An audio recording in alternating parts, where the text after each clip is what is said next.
नौजवान शायर अंसल हुसैन अंसल, आपका ताल्लुक है गिलगित से। गजल कहते हैं, मकी को लामका करने की जिद है,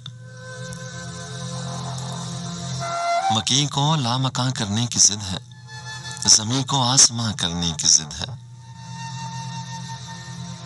उसे जिद है कि मैं कुछ भी न बोलूं, उसे जिद है कि मैं कुछ भी न बोलूं, मुझे भी अब बयां करने की जिद है।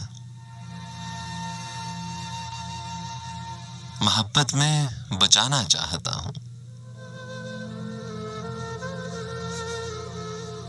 मोहब्बत में बचाना चाहता हूं, उसे तो रायगां करने की जिद है। ये दिल उकता गया है इस जहां से, मुझे तरके जहां करने की जिद है। ये अपनी जिद की सुनती है वो अंजल, ये जिद को बेजुबां करने की जिद है। उसे जिद है कि मैं कुछ भी न बोलूं, मुझे भी अब बयां करने की जिद है।